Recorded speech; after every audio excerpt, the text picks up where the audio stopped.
right. Okay, I see a few more people coming in. Let's go ahead and get started because the 2 hours are going to go by very quickly. So again, good morning, everybody. My name is Ann Avery, and again, I'm Director for the Center of Excellence for Marine Manufacturing and Technology. Welcome to this professional development webinar on building a portfolio of professional practice in implicit bias and mentorship in implicit bias. The Implicit Bias Institute is a project that is sponsored by 4 centers of excellence: marine manufacturing, agriculture and natural resource, careers and education, and construction, and the Machinists Institute.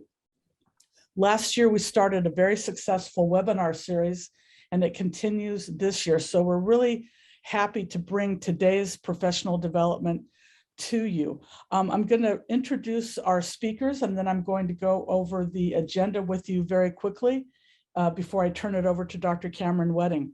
So Dr. Cameron-Wedding is going to be our first speaker today on building a professional portfolio of practice. And Dr. Cameron-Wedding is a recognized and published scholar and professor of race, gender, and social class disparities. She's past chair of the Women's Studies and Ethnic Studies Department at Sacramento State University. Dr. Cameron-Wedding is an internationally recognized expert in diversity, equity, and inclusion and implicit bias. She works with groups such as the National Council of Juvenile and Family Court Judges, as well as nonprofit, public, and private organizations globally. So we're thrilled to have Dr. Cameron-Wedding here today. We're also thrilled to have Zenovia Harris with us. Zenovia is a powerful speaker. I've been in the room with her before. It's a lot of fun. It'll be fun via online as well. She is a published author and an innovator. She is president and CEO of the Kent Chamber of Commerce. Zenovia is a certified diversity professional and serves as the president of the Washington Diversity Council Advisory Board. And she has, in the last decade, worked in higher education, and we're very, very happy to have her here today, sharing her expertise and talking to us about mentorship. So before I turn it over to Dr. Cameron-Wedding, I'll go through the agenda very quickly. Dr. Cameron-Wedding will present for about 45 minutes, and then you'll take a quick 5-minute break. Zenovia will join us after the break to talk about mentorship. Then we'll have a facilitated Q&A. So during the presentation, if you've got questions, please share those in chat. Kenna is going to be our Q&A person today. You'll also find resources that'll be loaded up in chat throughout the presentations. Kim is going to be doing that. And at the end, we'll have a very quick survey that we would ask you to take, and that will be loaded into chat as well. So we're very happy to have you all here today. And without any further ado, I'm going to turn it over to Dr. Cameron-Wedding. Good morning, everyone. I wish I could see everybody today because this is always so much fun to be able to present these webinars and have this conversation and engage with people, particularly on the subject of implicit bias. And this one is, as you know, is a little different. Many of you have taken our webinars and taken our institutes, have been involved in them. But this one, it gets to focus on your work a little bit more than perhaps we've done in the past. So I'm very excited about that. So I've been doing this work, as I've said to you many times, for a long time. And so this is really exciting. I don't think I've ever given as much concentrated attention to my own portfolio as I have since I've started working on this project. So it's really been a good opportunity for me to reevaluate my work and even to share some of my journey with you as well. So, but someone are you could you advance the slide? I can't remember who's supposed to do it. Great, thank you. So the objectives today, we're going to talk about the history of implicit bias. I think it's really important for people to understand how implicit bias came about. And what we know to be true is that implicit bias involves a lot of different categories and types of bias that people will experience. And all of us, as we know, experience biases. But a lot of my work is going to talk about race with regard to implicit bias. And then we're going to talk about how you can develop that, or how you can identify the focus that you are the most inspired by. The part two, we're going to talk about building your portfolio of professional practice. And I want you to think about, how do you tell your story? Because that is where a lot of our power is in our ability to tell our story. As a matter of fact, I would say that in my work, particularly given that this conversation is so hard. And by the way, I should mention that I started doing this work when there was, probably 4 years, maybe less than 6 years for sure, after the Civil Rights Act was passed. So I started doing this work when we had just entered the colorblind phase, when you're not supposed to talk about race. You're not supposed to think about race because race doesn't matter. But I entered this conversation because it was something I felt passionate about. And I think I've been able to tell my story. And I think that has really done a lot to support my work along the years. And then finally, I will talk about or provide some ideas about how you can identify ways to showcase your own work. All right, next slide, please. So part one, next slide, please. Great, thank you. I had to enlist the support of my wife, who's also my IT tech. So, all right, so now let's hope that mine is going to advance. Great. So I wanted to also talk about the self-reflection. Self-reflection, I haven't gotten back to the poll question. Sorry, I will get back to those in just a little bit. But self-reflection is really important in this work. I think one of the hardest things for me has been the fact that I was embarking upon a conversation where there is no space for. Historically, particularly as early as I started, there was no space to talk about race in public settings. And so I had to create that. And I want you to know that just, my own learning was, just because I'm Black doesn't make me an expert. Just because I'm Black doesn't mean I'm comfortable talking about it. To this very day, I have to do a great deal of self-reflection, because my goal is to keep people in the room and keep people in the space. There are a lot of decisions that have to be made, and the Harvard Implicit Association test was very useful to me.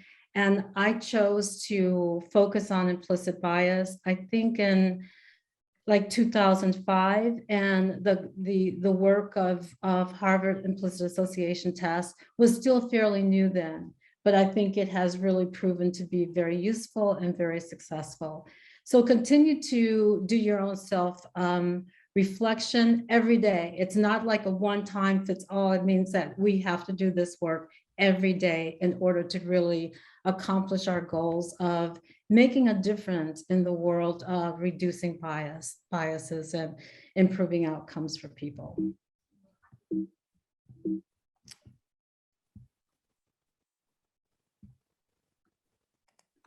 So, if you asked me to name one of the greatest discoveries in the past 50 years, I love this slide because I really think it really explores and speaks to how powerful the discovery of implicit bias has been in shaping our society. It has made a huge difference, whether we're talking about gender, race, sexual orientation, it doesn't matter. It's like before 1995, when this work was first introduced, we didn't have any science. Well, we had very little science to support it.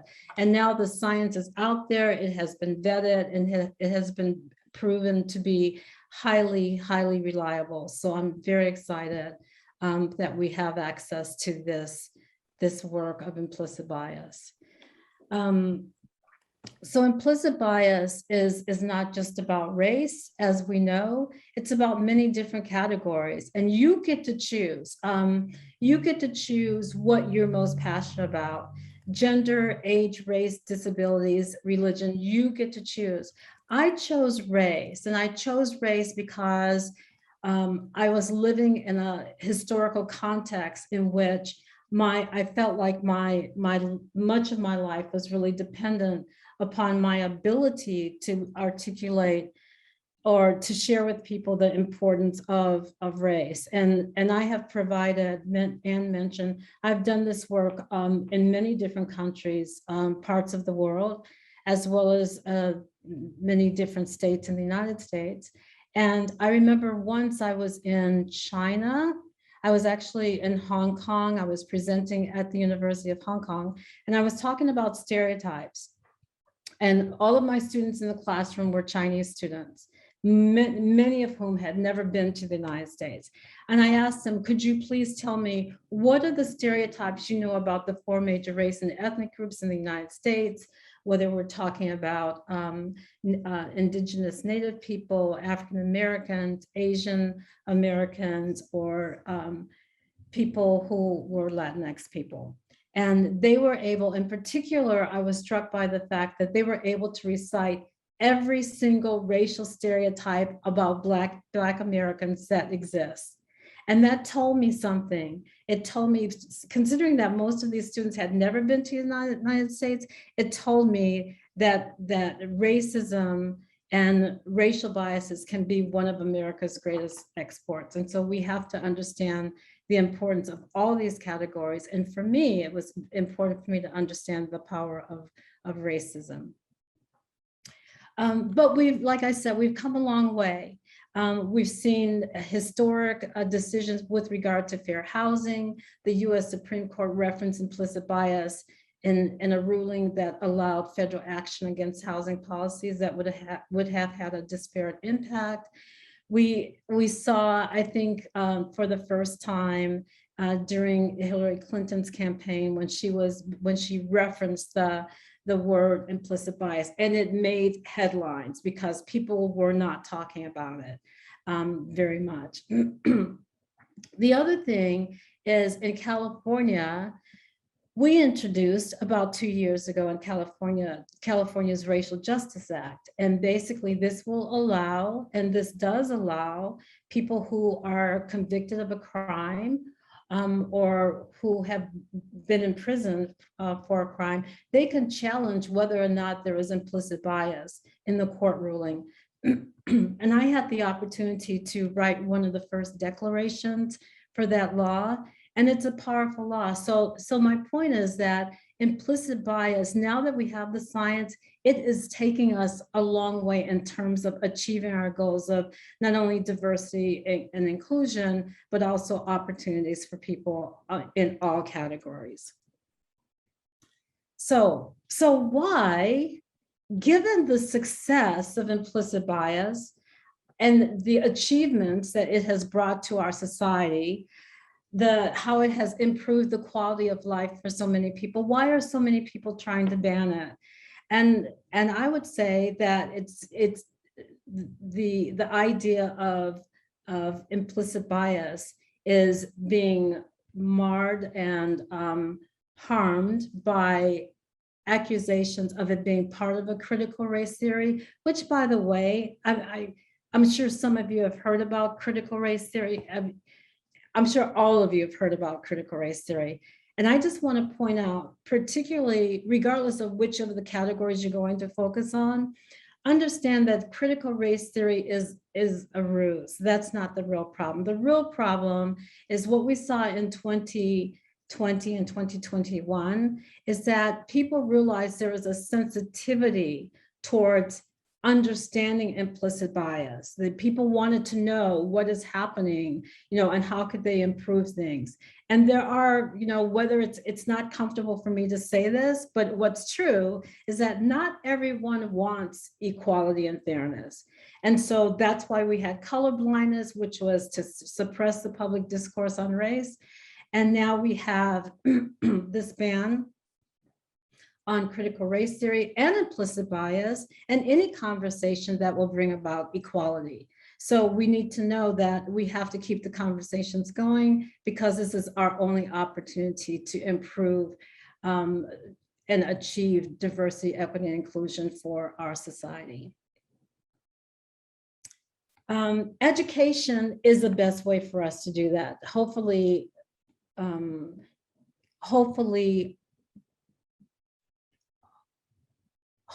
all of you will. I'm just wondering, can you see my screen? Okay, hopefully all of you will understand the role of education, and as educators, your responsibilities and your role and your ability to make a difference in the classroom, as well as in policy setting. So regardless of whether you're a faculty person, administrator, dean, or an employer in workforce education, it's like we all have a role to play improving outcomes. So how do we get there? So part two, I want to talk about building a portfolio of professional practice. And I want to start, and I may have said this before, what inspires you? So did we have the results of that poll question? What inspires you?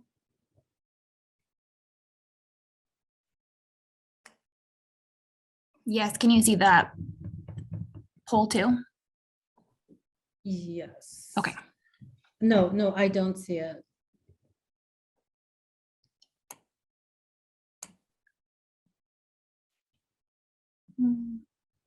Well, I'll keep going. Would you like us to go over the results of it? So, out of the questions, there are some really big outliers as far as percentages were concerned. Oh, great. Yes, because I can't see it on my screen. Yeah, no problem. So I'll start with, I guess, one of the biggest ones. So 41% of this room said what inspires them for doing this work is apply equity and diversity strategies to address bias. And then the second would be 28% said identify strategies to address and reduce their own bias. Then it went down to 19%, develop your professional implicit bias portfolio. And then we had 9% at use yourself as an example for how others can work to mitigate bias. And then the last is tell your story about your implicit bias journey. So 41% heavily apply equity and diversity strategies to address biases, probably in their workplace. I can't see the entire question. That's great. Thank you. Thank you so much, Zenovia. All right. So let's talk more about that. So what we have is that when we're looking at developing a professional portfolio, obviously we need to know who we are and what we bring to the table. And that may look different for everybody. It's clear from the results of that second poll question that people really are engaging in this work in many different levels. And so it's important that you continue to hone in on that. So in creating a portfolio plan, it's important to know your highest level skills. And I knew that. I worked in as a career development trainer, or yes, I guess that was one of my training experiences for a while. And I did that work at the university. And so I was really focused on, what is my highest level skill? And I knew one of my highest level skills was to communicate with people, even about difficult topics. So translating what you feel good about in terms of the work about yourself that you feel really strongly about, translating that into a profession is what most people do, whether they realize that they're doing it or not. Most people are very interested in taking something that you love doing and turning it into a job, a paid profession, something you feel passionate about. The one thing about this work, I started out doing a lot of volunteer work. When I had another job, I was able to volunteer. I wanted to practice my presentations and all of my coaching work that we do in trainings.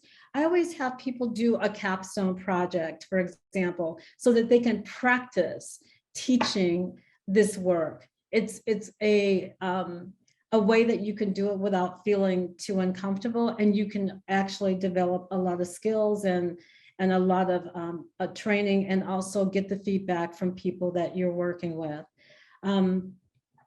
I also spend a lot of time, if you look at the second category, I spend a lot of time going to trainings, and you have access to a lot right now. I don't think I've ever seen so many trainings and webinars and opportunities for certification that I've seen since 2020.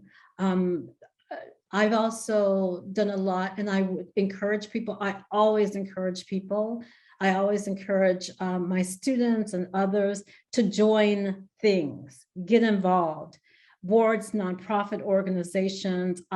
Because I was interested and I had been the chair of women's studies at the time for many, many years, I applied for a governor's appointment as on the California Commission on the Status of Women. And you would be surprised how many of these boards and commissions are looking for competent, qualified people. So it's really important that you get your name out there. Your name should become, as you are engaged in this work, your name should become synonymous to the work that you're doing. People should, when they think of implicit bias, they can think of you. And when they think of somebody who they can rely on, they can think of you. You also have the benefit right now of, all of the social media that you can use to learn new things, as well as share who you are.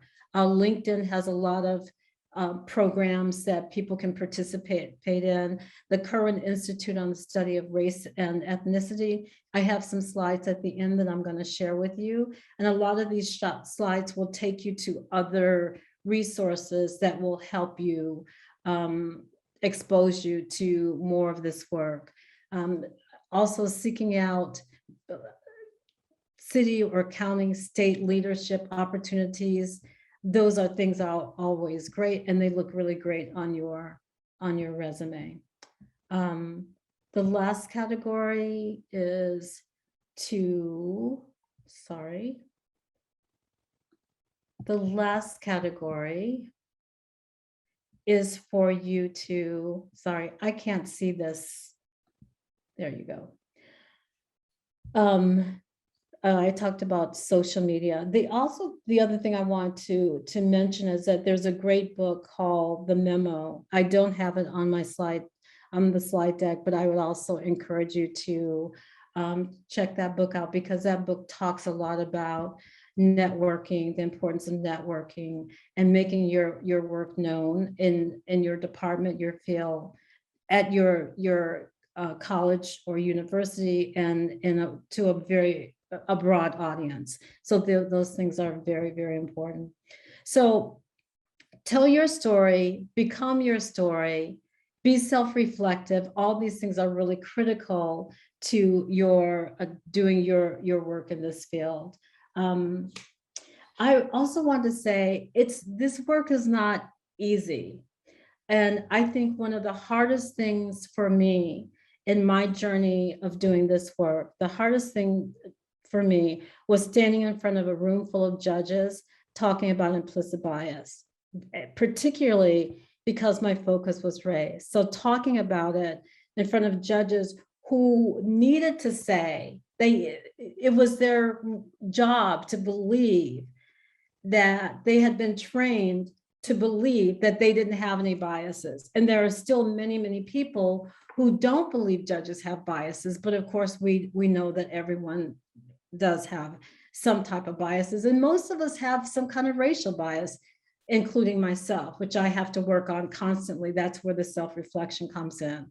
So find out, where are the places, where are the gaps in your learning, where are the gaps in your understanding of this work that will allow you to improve outcomes. because that is going to be very critical for you to build and grow stronger in your work. And what are your fears and what are your anxieties? But there's a place for everyone to do this work. And by the way, the more people we have engaged in this work, the stronger we will be in this work, because our organizations will rely on building a strong infrastructure. We can't always rely on just simply experts.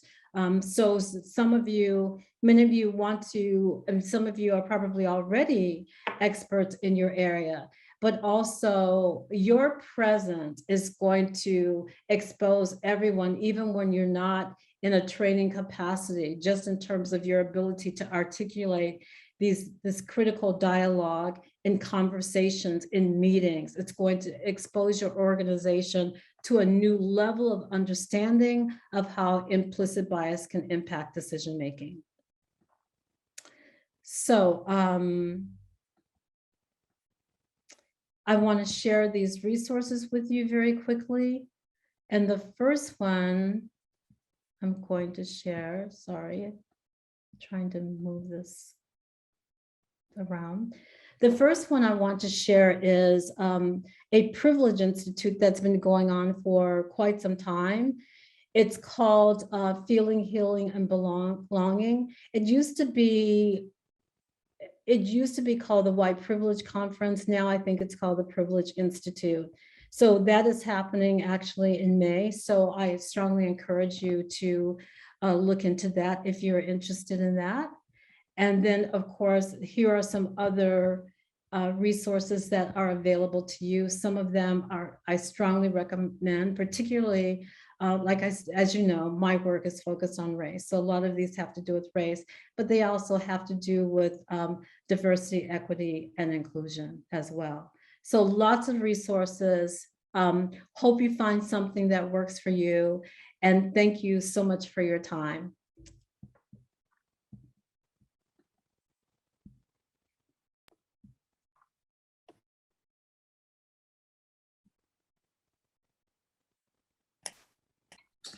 Okay, we are going to take a 5-minute break, and then Zenovia is going to present her session.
Well, welcome back, everyone. It's been about 5 minutes, so we are going to have Zenovia start her portion of the presentation.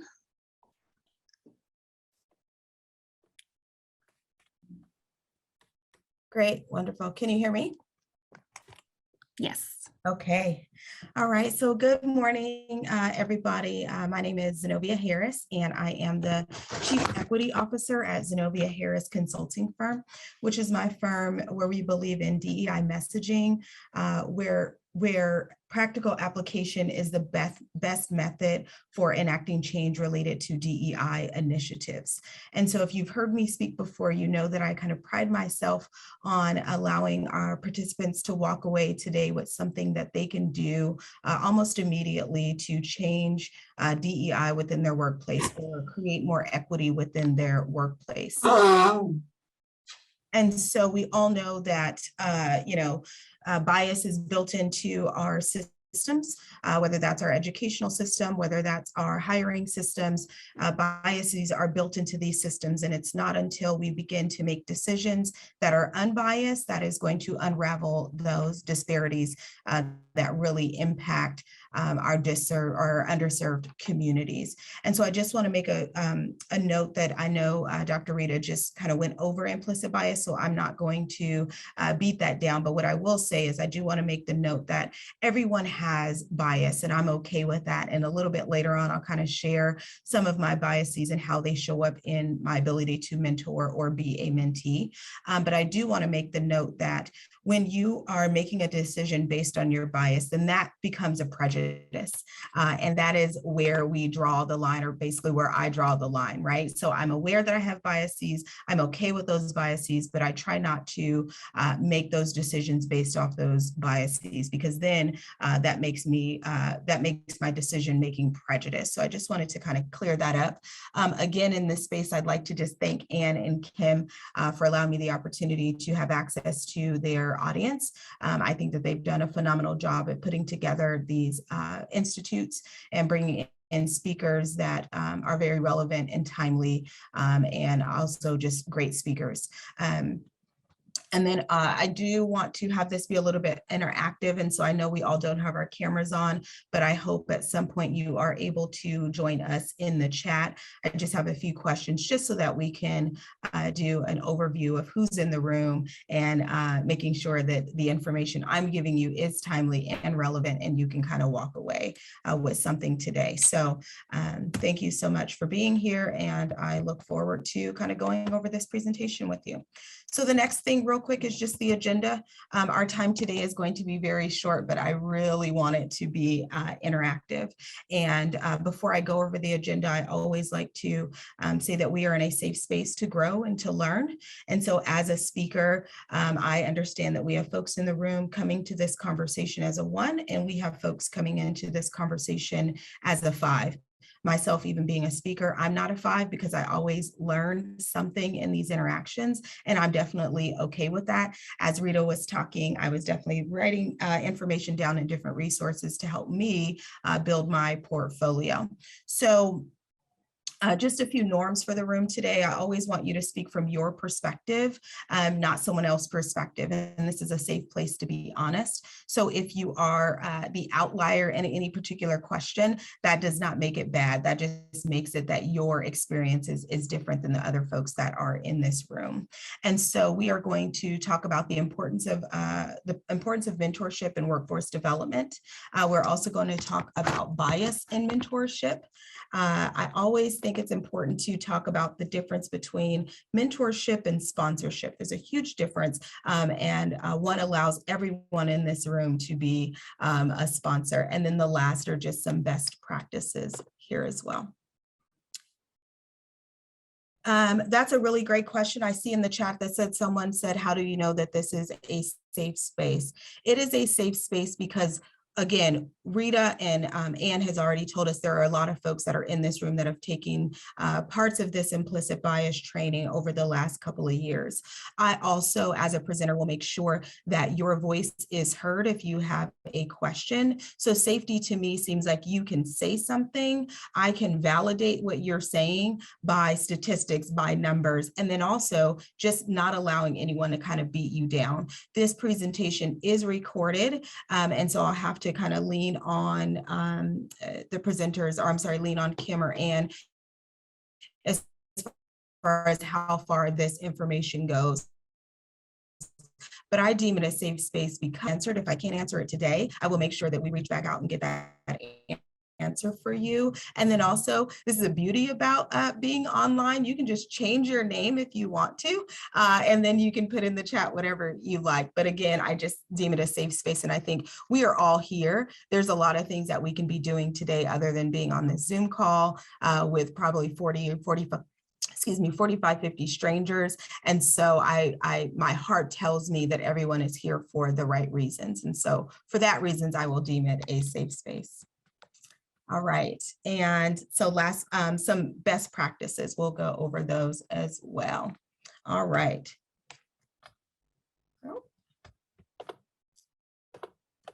Okay.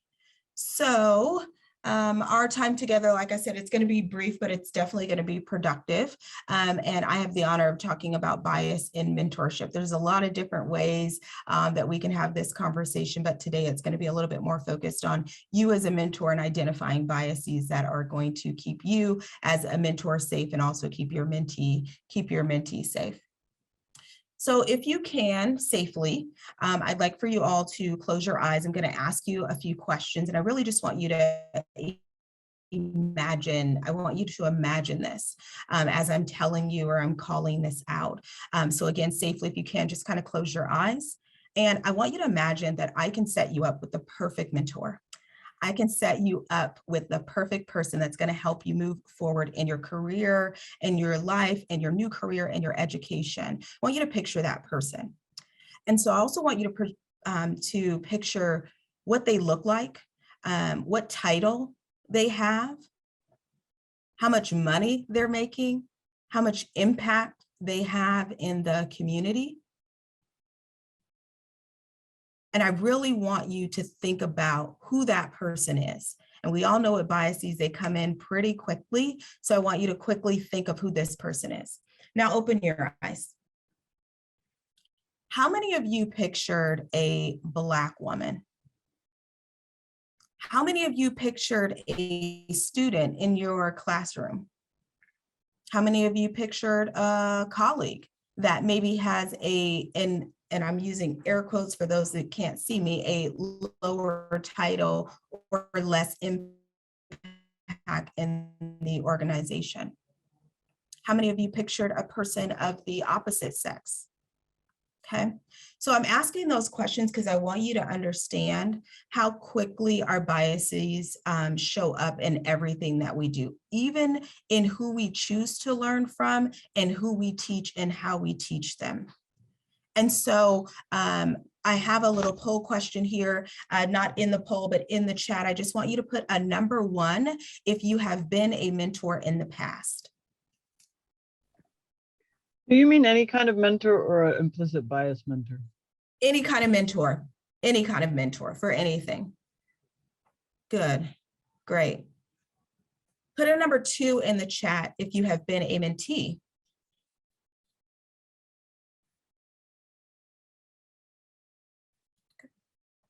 Awesome.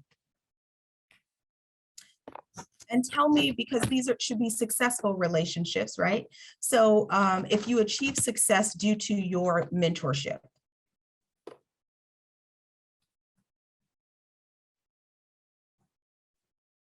Good. Awesome. And then last, put a 4 if you are aware of sponsorship, aware of the difference between sponsorship and mentorship.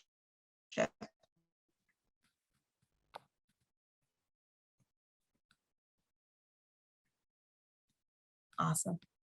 Okay. Good. Well, I will definitely spend a little bit more time on the sponsorship versus mentorship, because I think it's really, really important.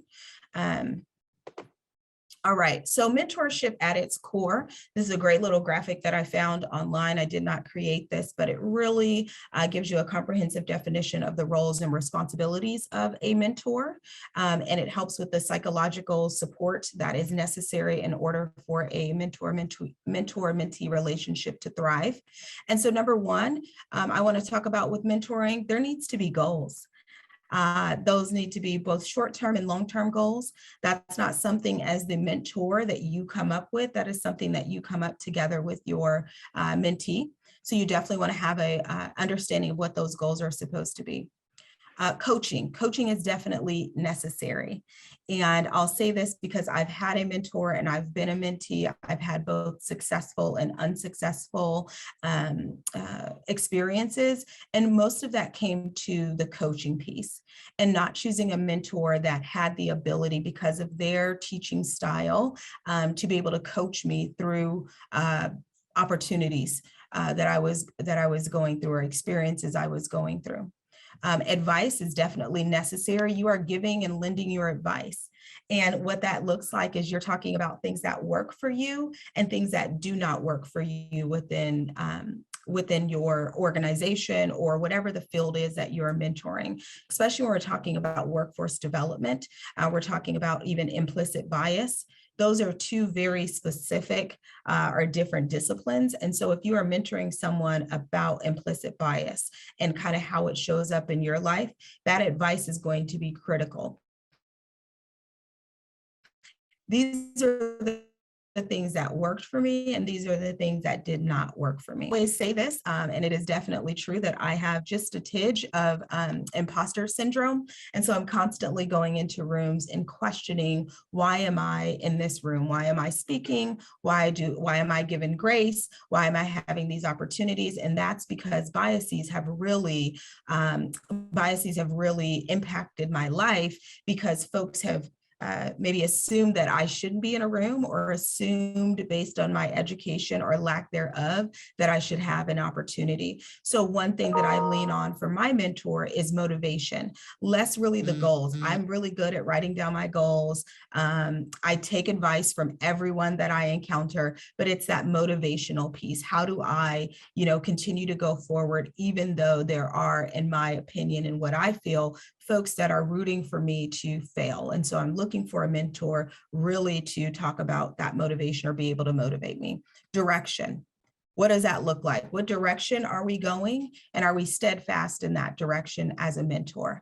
That direction may change. And when you are mentoring someone specifically about, like we said, building this portfolio of implicit bias, or learning more about bias and how it shows up, you have to be lock and step. You cannot be, as a mentor, in front of your mentee and kind of dragging them along. You want to be side by side, hand in hand, ensuring that you all are going in the same direction.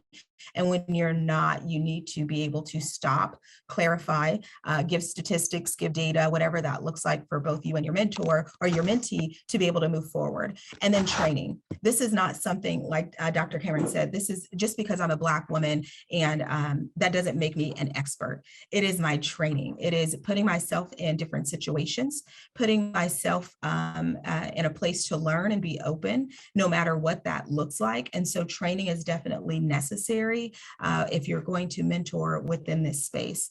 And then support, and that's just as simple as it is. It's, you need to be there as a support system, and support systems, folks that are mentors also need their support. So you are looked at as the kind of the foundation for this person, whoever they are, moving their career to the next level. And then lastly, success. How are you going to define success?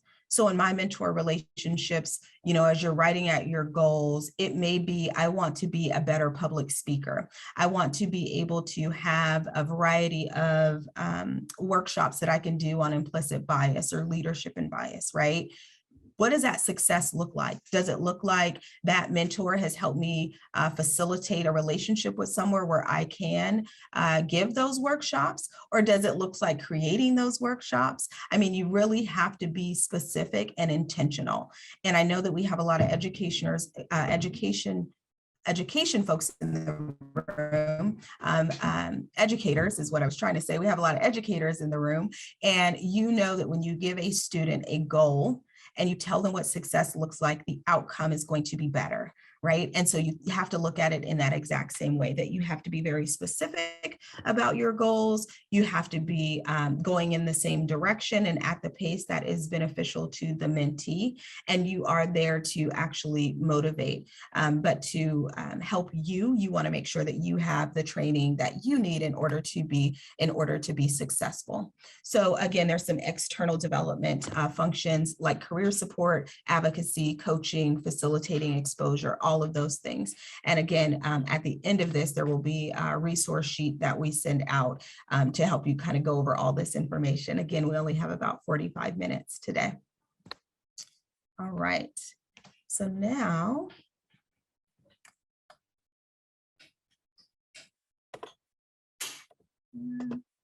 perfect. All right, so what are the major components of mentorship? And the major components of mentorship are pretty easy. So number one, mentorship needs to be on a cadence. And again, that's a relationship that you've built with the mentee. What does that cadence look like? Are we meeting once a week? Are we meeting once a week? Are we meeting online? Is there pre-work? You have to have that cadence set up. Most folks that are a mentor have a job that may be demanding. And so if you have it on a calendar, then it's going to be easy for you to both commit for yourself and then also for your mentee to commit. It also helps with structure. Again, I keep bringing everything back to the classroom. When there's something on a cadence, students know when things are due, the success rate is going to be better. So again, making sure that it's on a cadence, also ensuring that there is a plan. Before you start meeting with a mentee, you want to make sure that you all have a plan in place to make sure that you are the person that's going to be able to take them to the next level. And then once you have that plan in place, you as the mentor now need to figure out, how do I evaluate this plan? How are we going to evaluate the success of this relationship? And I always want to know what the end result, what the student wants the end result to be. I mentor a lot of students, what they want that result to be, but then also who am I going to pass that student off once I've given all that I can give, and then they can go on to the next level, because it's not all about me. It's about me giving them access to my resources and giving them access to different educational opportunities. So evaluating at what point does this relationship end, and that person can move to the next level. And then capabilities. You have to be very clear as a mentor what your capabilities are. And don't be afraid to say, that's not in my wheelhouse, but I do have access to a person or a place or a thing that can provide you what you're looking for. So capabilities is very important. Also on the mentee's end, is now a good time to be a mentee? Do they have the time to structure or to plan out what this relationship looks like? Learning methods. COVID-19 did a lot of things. One of those things that I was well aware of is that learning online is not an issue. I spent almost 10 years at an online university. And so when COVID-19 hit, I was excited for the fact that we could show folks a new way to learn and a new way to engage with one another, and that was online. So as a mentee or a mentor, you need to look at the different learning methods that are available to you. And so now it just gives you more access. Like before, I couldn't really mentor someone in California. I couldn't mentor a friend in a different state or at a different organization, because like, we got to meet for coffee on Tuesdays, the first Tuesday of the month. It was very antiquated in which folks were engaging in mentorship. But now we have a lot of different options available to all of us. And then be honest about what worked and what didn't work. This isn't about I am perfect as a mentor, I know everything. It really is about, these are the things that have worked for me. these are my experiences, and this is how I believe you can, this is how I believe as a mentee that you can move forward. I want to pause there because I know I just went over a lot of things, and I know we'll have a Q&A, so Kenna, forgive me for that, but I just want to make sure that I'm not leaving anyone behind or anyone doesn't have any questions on this specific slide, because again, I'm just kind of going through it pretty quickly.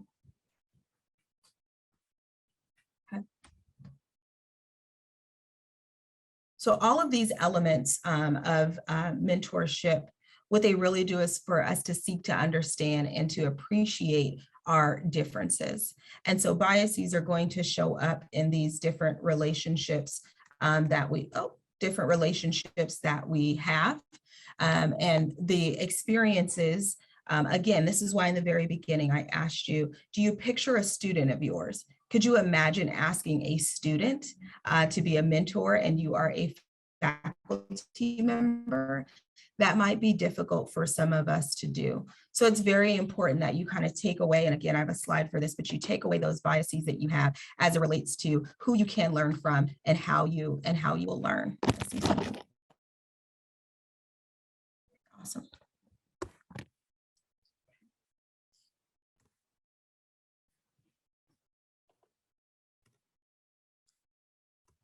Trying to advance slides here. Give me 1 second.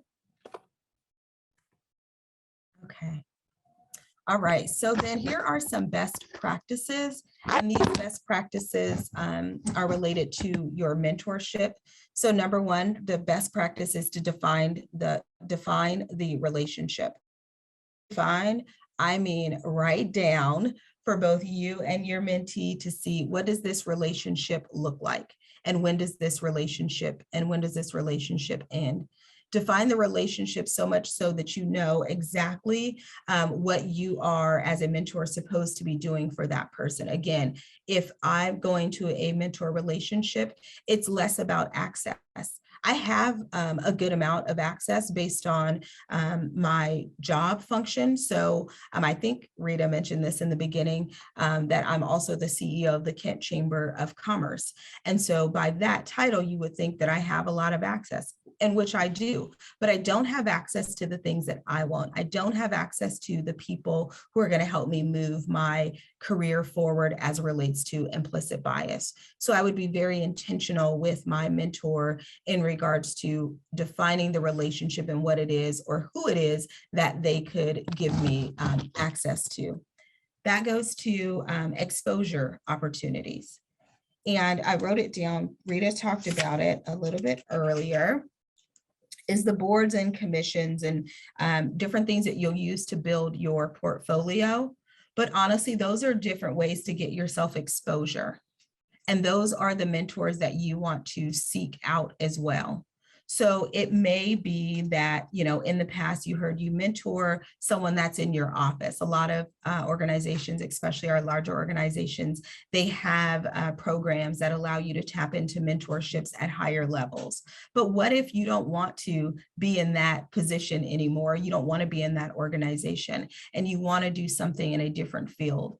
Well, getting involved in different service clubs, getting involved in different boards and commissions and work groups, those are the ways that you expose yourself to different people with different access. And that's really what you need to do. Your mentor may not be in your building. Your mentor may not be in your industry. Your mentor can very well be in a different field, and maybe you have no understanding of that field, but because you put yourself in those uncomfortable positions or those new positions, you now have been exposed and letting people know what you want. This is also why it's important that we bring our whole selves to work and we bring our whole selves to all of our interactions, because I think that that gives you a little bit more access to a mentor that is going to be able to move you forward. Like DEI work, mentorship is challenging, and it must be challenging.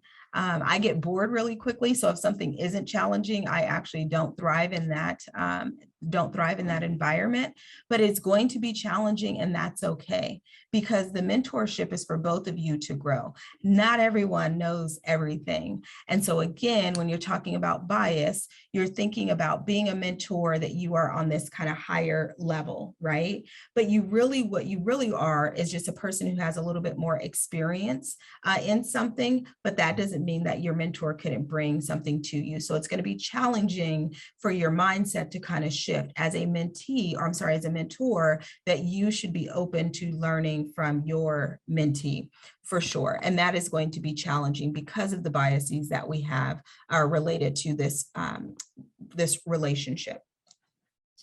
Also, same identity relationships. This is probably one of the hardest things that I have had to come to the conclusion that just because it is another Black woman and she has a what I would say is a great title, that doesn't mean that's going to be the best mentor for me, or because she's a woman. There's some similarities there. There's some reasons why you would seek out someone of the same race, someone of the same gender. That's easy. That's our bias. But again, if you look at the plan, or you look at what you're trying to get from that relationship, be open-minded to that might not be the person that you're looking for. That person, what they physically look like might not be what you're used to. So the same identity relationships, understanding that again, in this relationship, the job is to move you forward one. And how you move forward is understanding someone else's perspective.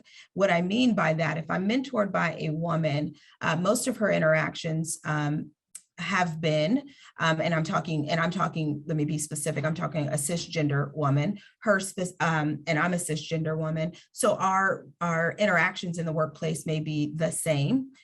That really isn't going to help me because I've also experienced that. I would really like to hear from the male perspective why these things happen or how they come about. I'll give you an example. So I am always fascinated before I go into a meeting or a boardroom, I call it pitch day, because those are those meetings where it's like, I really want to get this idea off the ground. I really want someone to know this is a great idea. I see men more than women outside of that room prepping each other. Like, hey, you're going to go in here. I'm going to support you. I have you on this idea. This is what we're going to do. And it's almost like it's your idea, but we're going to do it together. And I don't really see women doing that. And so for me, I would seek out someone who has that ability, someone who, I'm going to call it privilege. They have that privilege to do it. And so I would be seeking out someone who is not the same sex as me, because I really want to understand what their biases are and how they're showing up in a room as well. So again, same identity relationships can be problematic. Intergenerational relationships is also something that I would like to touch on. Intergenerational relationships just means that it's okay to have a mentor that is either older than you or younger than you. I am seeking now a mentor that is younger than me for the purpose of the social media aspect. I thought I was doing good with LinkedIn and Facebook. There's a lot of other social media aspects out there, are opportunities out there. And so when you think about your mentorships, again, we have to be very clear and very specific on what it is that we want. And so for me, the intergenerational, it's not that someone younger than me or Gen Z, that's the only thing that they can teach me, but it is definitely something that they've grown up with. And so they know it like the back of their hand. So I have to take my bias away that, yes, I'm a CEO. I've had multiple organizations or multiple companies. I have a master's degree. I literally am looking for a high school intern, someone or a high school mentor, someone that can show me what can be done in social media. And I'm not afraid to do that. I don't have a bias against the younger generation. like a lot of my colleagues do, I'm not seeking them for, how do you get a job and keep a job for 20 years? I wouldn't ask a Gen Z that, because number one, they haven't had the experience. And number two, I don't know if that's really what their generation is looking to do. So intergenerational relationships, our mentorships are very important. And so make sure that you're looking around at who you have access to and making sure that you're utilizing them for the skills that they have, because it's not about titles and it's not about money. It's really about their experiences and their access. And it just so happens that there are certain generations that have more access and understanding of the social media from my perspective. And then last, I talked about this, just be willing to learn from your mentee. There is nothing wrong with that. Again, if you have a plan, that's important, but it's okay to kind of pause and learn from someone else.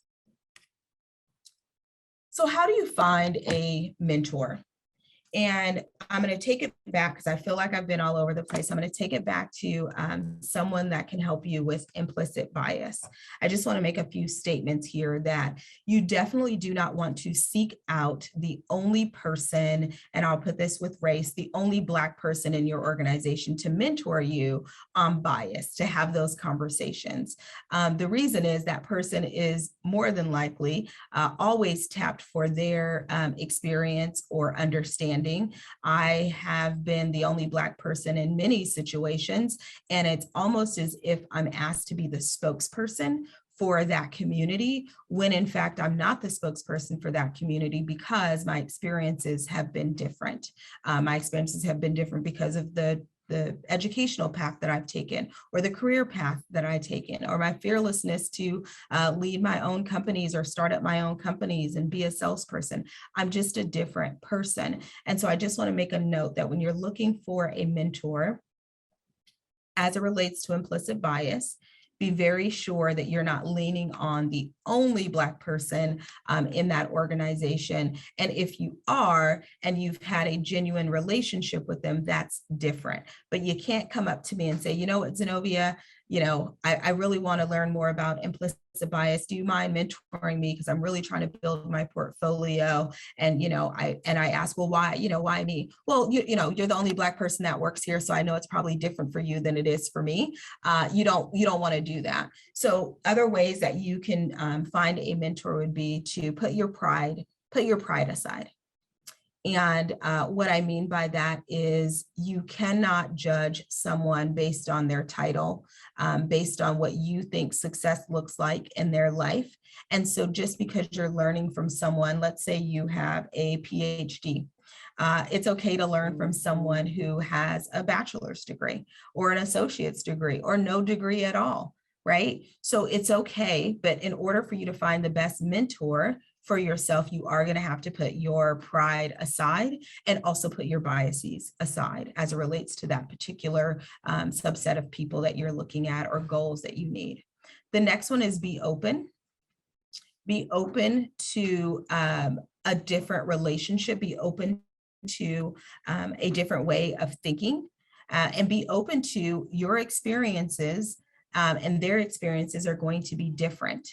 And if you're open to that, then that's where the learning really comes in. You don't want someone who maybe has had the same experiences that you've had, because that won't actually help you move forward. So you have to be open from learning from someone that doesn't look like you, that doesn't share the same thoughts or processes that you share. So just make sure that you are open. The next one is interview. I interview any person that comes to me to where they want me to be a mentor. And that interview process is really finding out what do they need to ensure that I'm the right person. And again, is this the right time? This isn't the plan that we put together once we've decided it. This is just an initial interview to decide if we are going to be a good fit for one, if we're going to be a good fit for one another. And it's okay. It's just like sorry, I dropped my pen. It's just like, you know, when you go for a job interview, you want to make sure that there's a match there. You want to make sure that there is an understanding, that there is respect there. And so for me, when I interview mentees, I go over a list of questions. One of them is, why do they want a mentor? And what do they know about mentor-mentee relationships? And then that kind of takes me back to my other slide where we talked about the cadence and the goal setting and all of that. I want to understand what they know, so that way I know where to start with them. If they say they know nothing, that's perfectly fine. That's not a reason to not be a mentor. It really just helps me as the mentor to make sure that we're going in at the right level. So that interview process is very important and very crucial for both the mentee and the mentor. And then be present. Being present is probably the most important factor here on how to find a mentor. You are currently in a room, let's see, I want to say we have about 45 people in here. You are currently in a room with 45 people, half of which you've taken multiple implicit bias or bias workshops with this institute. So that's not to say what they've done outside of this institute. But these are folks that you can reach out to and make those connections with to see if you have some alignment and see if there's an opportunity for you all to share experiences and understanding and maybe be a mentor and a mentee relationship. But if you're not in the room, you know, they say this in corporate, right? If you're not in the room, you're on the menu, right? You're not at the table, you're on the menu. So you just want to make sure that you are present. And when I say present, I mean present as your whole self. I get to be in this space as what I call many people, right? So I have a daytime job that lends me the opportunity to connect and build within my own community and work with folks who have a passion for entrepreneurship, the same as I do. But I also am building my career on implicit bias in my consulting firm. And it's something that I've been doing for a very long time. And I am present in this moment, and I'm present in every interaction that I'm in. And those are the reasons why I've been afforded different opportunities, because I come in the room as my whole self. And I think if you are interested in getting a mentor, being in these spaces are probably the safest spaces to be and the best places to be. And I would encourage you to reach out to someone, even someone maybe in your organization, that you haven't worked with before, or just sending like a blanket email. I've been in workshops like this, and I would send a link like, here's my calendar. I'd love to connect with any of you guys who are in here today and just share thoughts and perspectives. And I've been able to create some really great interactions and get some really good sponsors that way as well. And I'll go over what a sponsor is just in case anyone doesn't know. And then again, be honest about what it is that this person can do for you. Be honest about what you can bring to the table as well. And I think as mentors, we feel like we have to bring everything to the table. We are the superior in the relationship, when in fact their enthusiasm to get to where we're going should be good for us and should build us up as people as well. So just making sure that we are our full selves when we're going into these interactions, and then seeking experience over titles. And I'll just let that sit for a second, because titles can be very scary for people. And I think that is a hindrance for folks to learn, because they feel like, well, this person is a CEO or this person has a doctorate degree, and that is intimidating for people. And so you want to seek what their experiences are over what their titles are. So it's almost as if their titles do not matter. I did not have in my repertoire, like, I want to be a CEO when I grow up, and so I'm going to connect with CEOs. That's not how that happened for me. I was seeking experiences and I was seeking opportunities. Work-life balance is very important to me. Autonomy is important to me.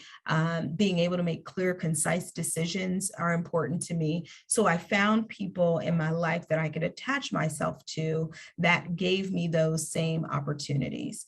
And I didn't look at their titles, because if I looked at their titles, well, I really need to connect with a council member.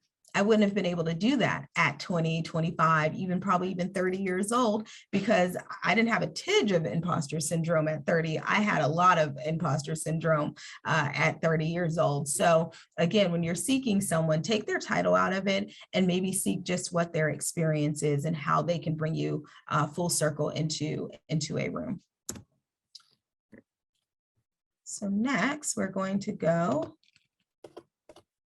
Awesome. So this is probably my favorite part of this presentation, and I'll just give a little backstory. So sponsorship and mentorship at its core is really this. Everyone in this room can be a sponsor. Not to say everyone in here can't be a mentor, but I don't know what your schedules look like, or your time, or your abilities, or your teaching style. I don't know any of that. But what I do know is that everyone can be a sponsor. And what I mean by sponsor, a sponsor is someone that has access to a room that you don't have access to, and they give you access. Let me give you an example of how that plays out. So about 3 years ago, one of my colleagues saw me speak at an event. And she saw me speak at an event that we were there separately. It had nothing to do with work. And she recommended that I speak with an organization that she was attached to outside of that conference that we were at, because she said she liked the way that I spoke, and it was really easy for her to understand. And I drilled down, on what I needed to drill down. And she said, I really want you to connect with these people. Those people happen to be Kim and Ann and the Institute. And I did a workshop for them, I don't know, maybe 2 years ago. I can't remember now.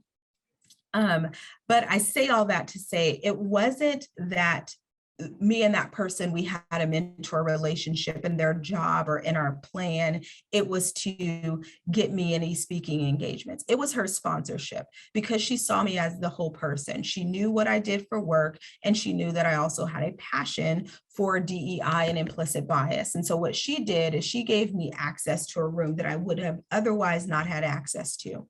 I think organizations, and I lead an organization, I do the same thing. You kind of go with, well, who are the great speakers in our community that speak on DEI? Or who are the folks in our community that can build a roof? Who in our repertoire, anyone in this room, who do you know that can do a presentation on workforce development or economic development? And we sit in this room and we just pull resources from one another. So what a sponsor does is someone who normally would not have access, they give access to. So for me, I don't have a doctorate degree. I don't have a website stood up. I don't have all of the things that you think you would need in order to have access to an audience like you, right? And that's because someone sponsored me. And once I connected with both Kim and Ann, the sponsorship just continues. They continue to pour into me, and they continue to give me opportunities. And that's what sponsorship is about. So they're like my pseudo mentors, where they are constantly building me up, giving me access, and I appreciate that. So that's the difference between sponsorship and mentorship. So number one, access. As a sponsor, everyone in this room, I've looked at the titles, I've looked at the list, everyone in this room can be a sponsor for another person, and you can actually do it today. When you are in a room or any decision-making table, and let's say you have they're requesting the same speakers, they're requesting the same company to do XYZ. Your job as a sponsor is to say, hey, I met so-and-so, and I think they would be really great at this. Do you guys want me to pass their information on, and maybe we can just have them come in and talk about it, right? So that's how you sponsor someone who typically is not able to get into a room, right? Privilege. We all have privilege. We all have this underlying privilege. I'll give you an example. Not able to say it a lot, but I am able to say it in certain instances. When the pandemic hit, I was privileged enough to work in an organization and have a position that allowed me to bring my child to work with me. When school was not in session and her other parents had to work, I was one of those parents that could actually take one of her parents that could actually take her to work with me. That was a very privileged moment. And it wasn't until, and I didn't even realize that, it wasn't until I had employees or I had businesses say, oh my gosh, I don't know, and daycare. And then we started having the conversation about daycare.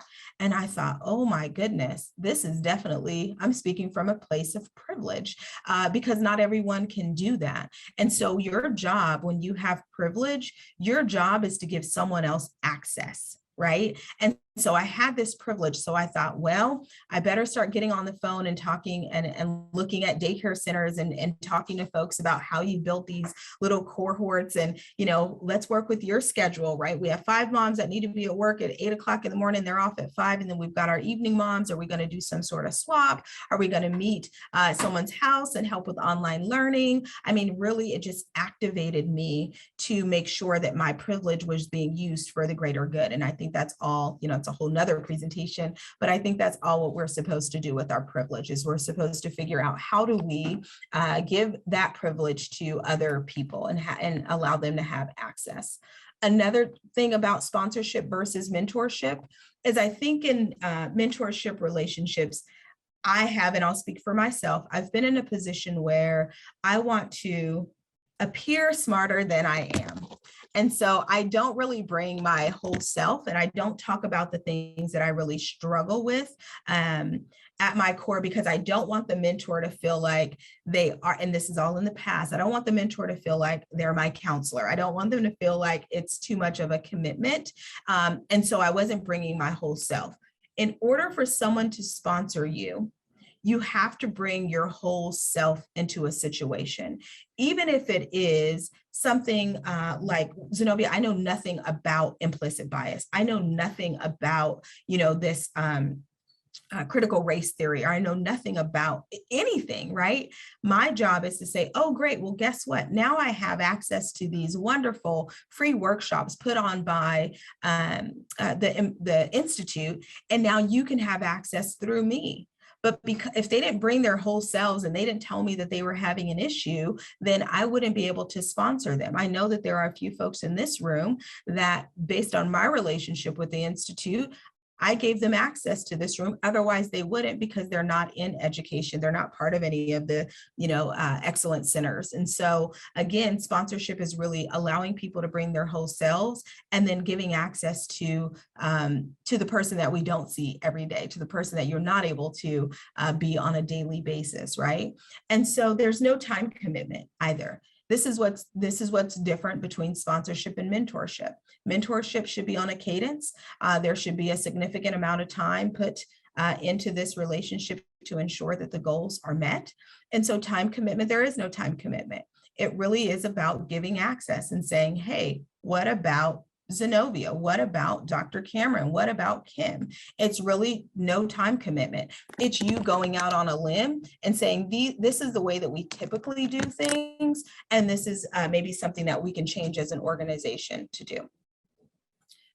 Classroom engagement. This one, it doesn't fit on this slide, but I had nowhere else to put it. And I wanted to talk about it because I think it's important for all of our faculty members or teachers in the room. I think your classroom engagement is very important. And it's a great time for you to be a sponsor. They are looking for you to teach, but I don't know which districts everyone is in, but I've had deep conversations and also access into classrooms. And typically the teacher does not look like the students. And if you are in a place where that happens, please raise your hand and let other folks know where that's happening, because we want to know what school districts or colleges or institutions are doing to get their faculty to match their student population. So your classroom engagement. This is how you are a sponsor in your classroom. Let's say you are teaching welding, right? And you are a white male and you have in your class people of color. Your job is to bring in a guest speaker so that can help you with that class, even if it's for 30 minutes, what it does for the student is allows their student to see themselves. And that's going to go a lot further than just saying, well, there's opportunities for everyone in this industry. You are now a sponsor for all of those students in the classroom, because we all know if you can see it, you can believe it. And so making sure that those engagements are that you're allowing students to be engaged with other people, not just yourself. Again, you have to put your biases aside. Like, I'm the faculty member, I'm the best person for this job, when in fact, if you truly are concerned with students and their success, I believe that you sponsor them and allow them to see folks who look like them, speak like them, come into the classroom and engage in such a way that it really builds you as a teacher too, because then they feel like they are being seen. And so I would encourage all of you to bring in speakers into your classroom that match the demographic of students. Offer out-of-the-box thinking. Again, that's a sponsorship. You have access to an opportunity. Your job is to think about, how do we change the norms? And that whole just because it's broke, don't fix it. That's why we're constantly having conversations about the difference between equality and equity. And so again, if you think or offer out of the box thinking and try to bring folks along, that it is our biases that lead us to believe that the person speaking today should have a doctorate degree, or leads us to believe that the person speaking today should be a Black woman just because it's an implicit bias, or leads us to believe that your mentor has to have a certain status and a title and a car and all of that. Those are all biases. And so you are just, as a sponsor, offering up this out of the box thinking, and then also breaking the norms. You are literally taking everything that you were taught as a individual in an organization. You want to stay in line with the company. You want to stay lock and step with the company because it's part of their mission and it's their vision, and it's part of their culture. And so you're breaking the norms as it relates to culture by doing things that are outside of the box and offering opportunities for folks that typically would not have access there. So that's the difference between sponsorship and mentorship. And if there's anything I would say for my presentation that I'd like for you to walk away with today, is take a look and assess, over the weekend on what access do I have, and when can I bring someone else in that does not know that this opportunity exists? That's going to be an actual activity. Sit down, write it down, look at your privilege and your access, and find a person that next week you can give access to something that they didn't have access to before. And so in conclusion, I feel like I'm going so fast. How am I at the end already? Okay. So in conclusion, mentorship offers, my screen is in the way, offers career growth. And so again, that is the purpose of mentorship, is to offer career growth and give access to different opportunities. And I think we can't shy away from the fact that, and Dr. Rita talked about it earlier, that there are folks who work in a 9-to-5 job, but they also are building their portfolio to eventually do something different. Their career growth might not be exactly the same as what you would do, but as a mentor, that's not what you do. You don't kind of interject what you would do at this point. It is, I want to help you get to where you need to go. Not saying that you don't guide them down that path, but what I'm saying is you can't say you have to be a supervisor, then a manager, then an executive. Like, there's no pathway. What you're doing is building skills for their career growth. So when I talk about this generic skill set, the generic skill set is, and these are things that I know to be true, in order to move up in your career, your communication skills, both written and verbal, need to be at a higher level. You need to be able to be uncomfortable in uncomfortable situations.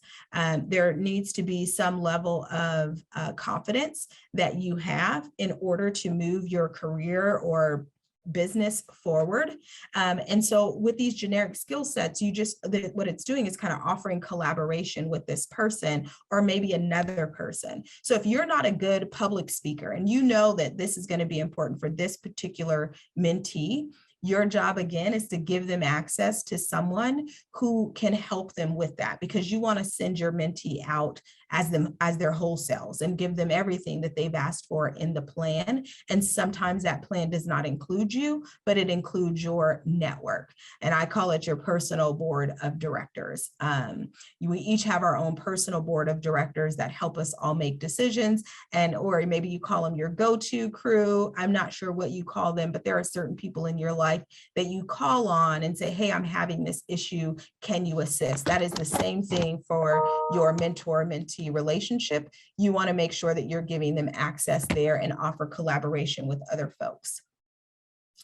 The next one is race, gender, age, and career. These all play a huge part in who we choose for a mentee, how we mentor, and what that success is going to look like.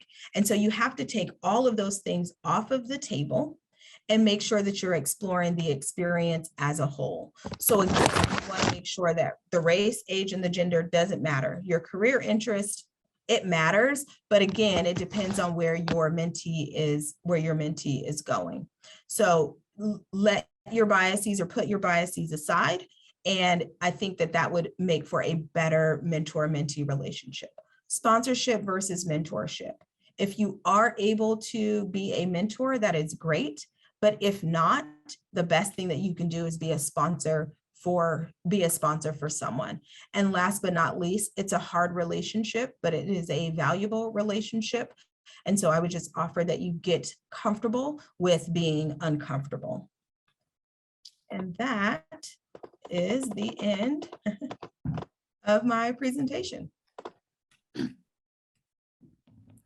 Thank you so much, Zenovia and Dr. Rita Cameron-Wedding.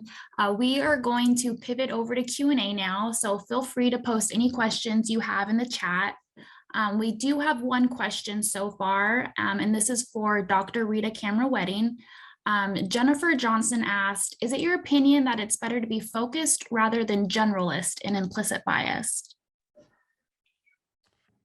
That's a great question. So I think in implicit bias, when you think of the term intersectionality, it's like all these systems interact together. So they're all connected in some way. So if your focus is looking at transgender people, if your focus is looking at gender in general, understand that both of those categories will intersect with race.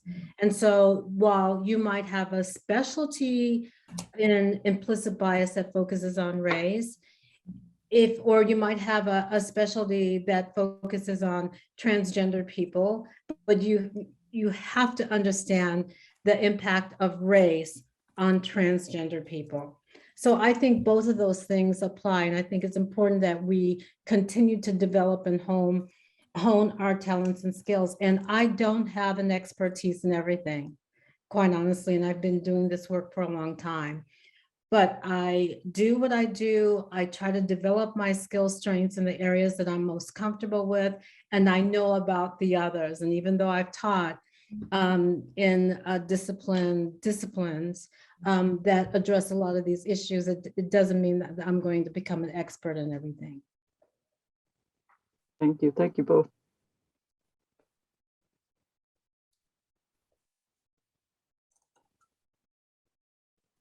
Thank you, Rita. Does anyone have any other questions?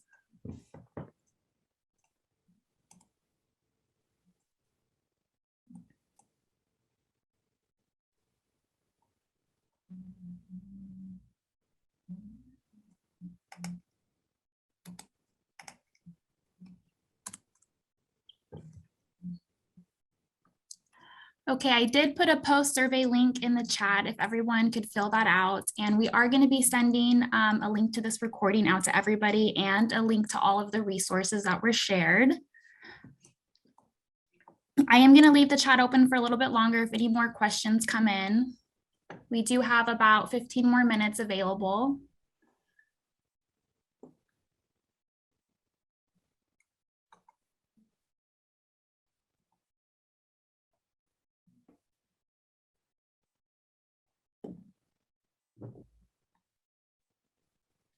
Zenovia, Rita, do you have any last minute comments you would like to add?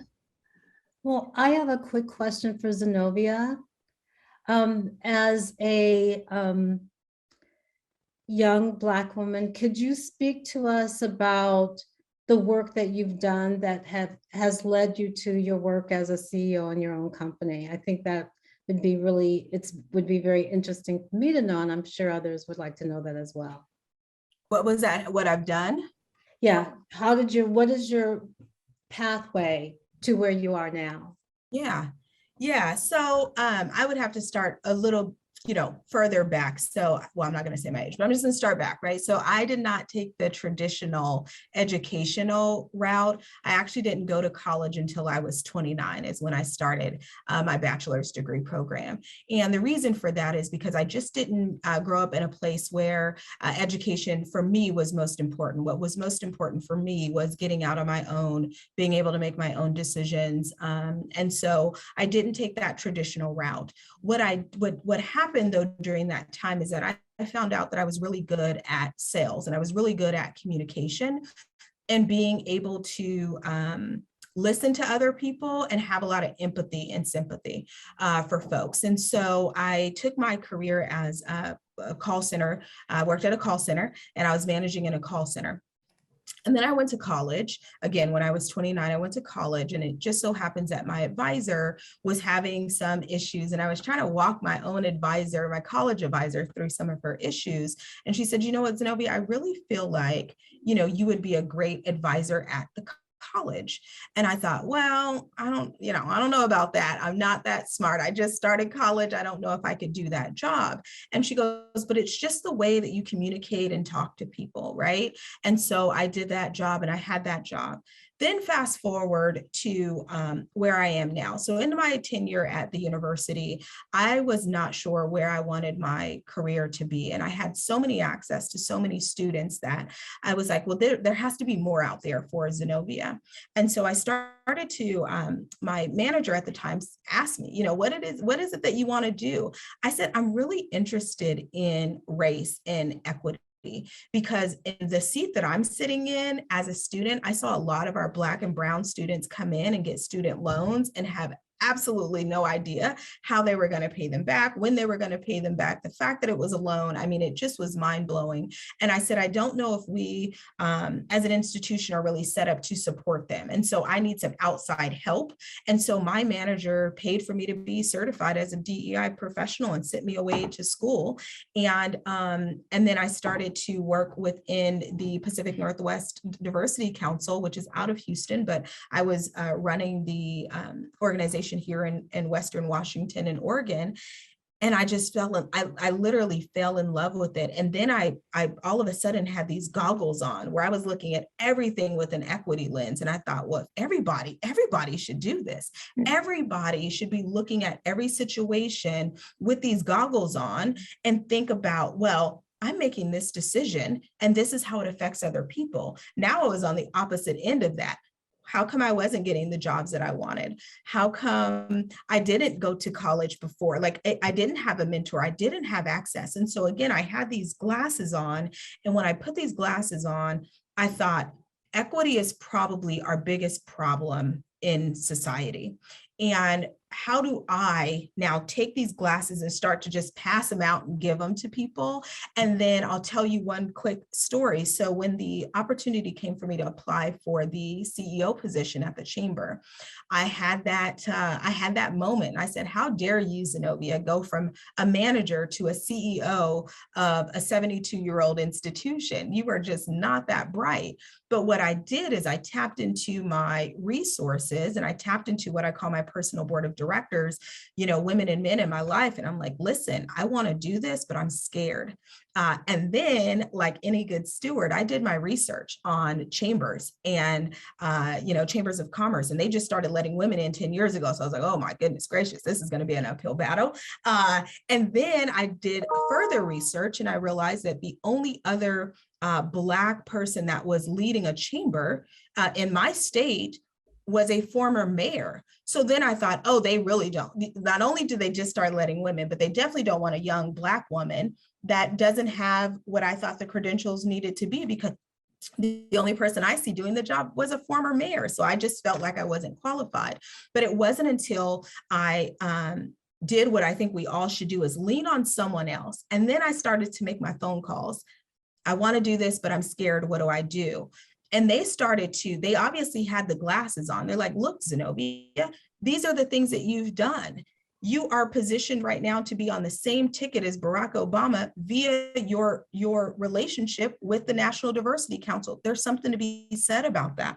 You are doing millions of dollars for nonprofit organizations in your community because you're a community organizer. There's something to be said about that. So think less about what position you're in at that moment and think more about what you can do for the community, and use those glasses. Constantly use those glasses and shine a light on inequities within our community. And so I never took the traditional route to anything. I think I jumped around. I probably, in some people's opinion, I jumped a couple of steps maybe, but I did that because I just started to have a little bit more confidence within myself.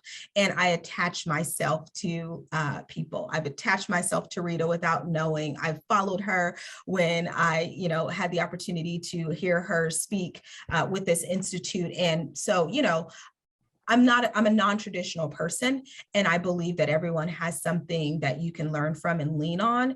And I think if we all do that, we would be moving a little bit faster. And so I don't even remember what your question was. Well, you answered it. Okay. And what I wrote in the chat is awesome journey. Love hearing it.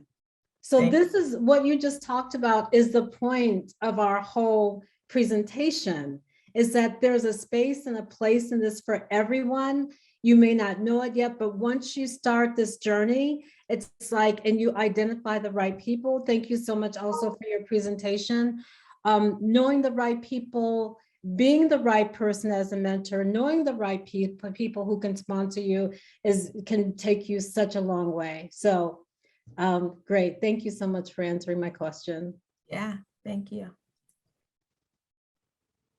I have a question, but first I want to thank you both for your presentation, and just really, there's just some great things that I'm taking away from this. And Zenovia, I heard you at the Empower Women conference a couple of years ago, and was just drawn to what you had to say and your authenticity. And so it's really nice to see you both here. I do have a question, partly because I'm just really,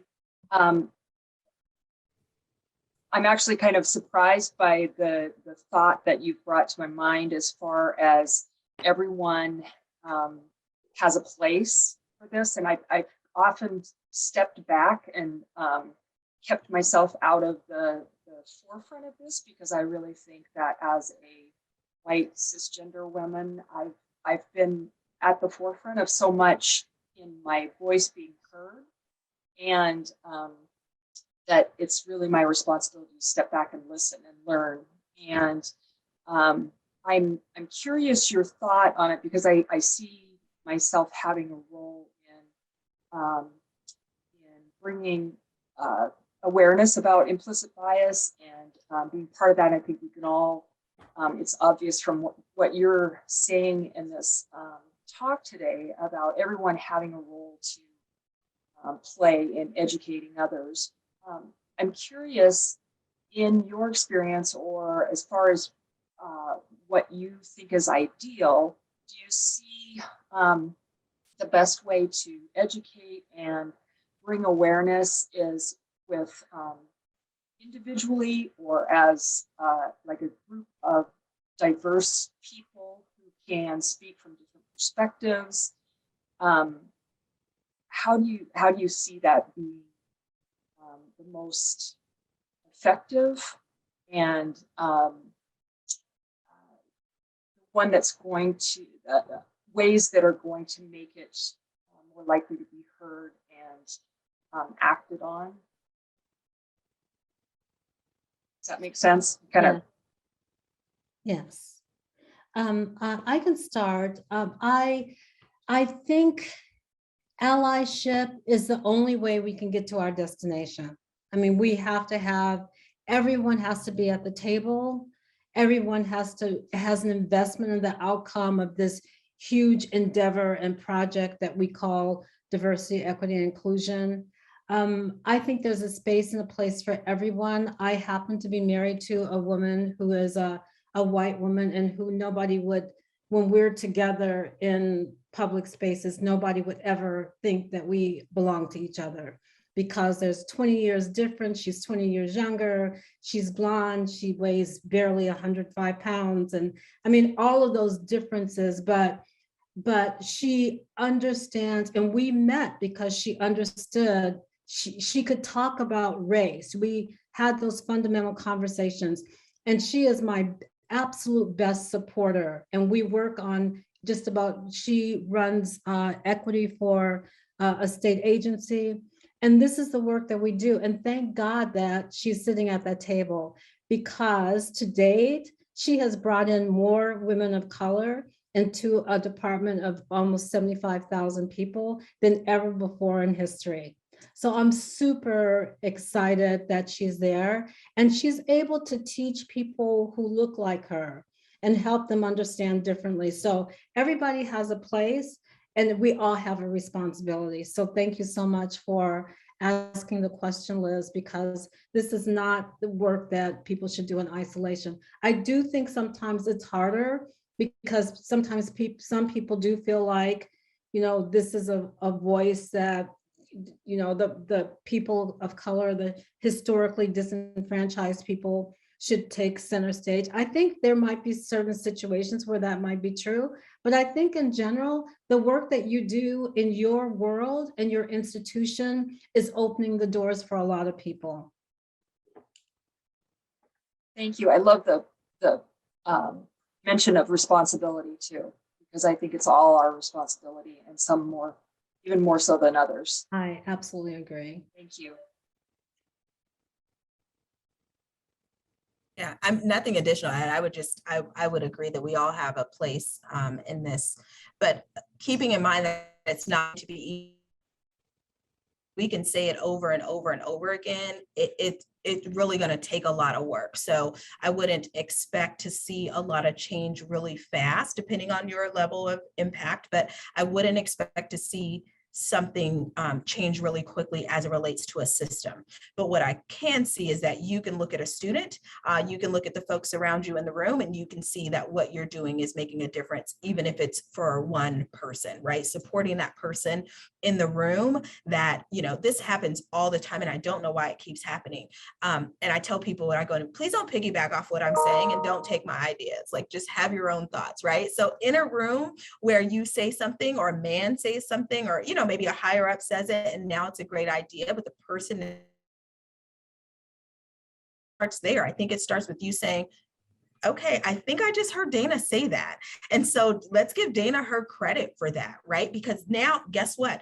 Now you have Dana on your side, and now you and Dana are on the same page, and Dana knows Liz is not playing with these people today. And so Liz is going to be my supporter. So now it's not just Liz speaking up, it's you and Dana speaking up. And so what you're doing is building your allyship that Dr. Cameron talked about. It's like, you want to kind of get people along one person at a time. And like she said, she's been doing this for a very long time. I'm very new into this space, but for me, I don't look for changing a whole room. I look for that one person that's like, ping, now I have that person. So I would look for that instead of this big systemic change or systems change. You're going to get tired quickly with that. Great. That's great advice. Yeah, thank you. I just want to thank you for the statement you made. When you, excuse me, when you have privilege, your job is to give access. That just really stuck with me. So thank you. And this has been amazing. You're more than welcome, no problem.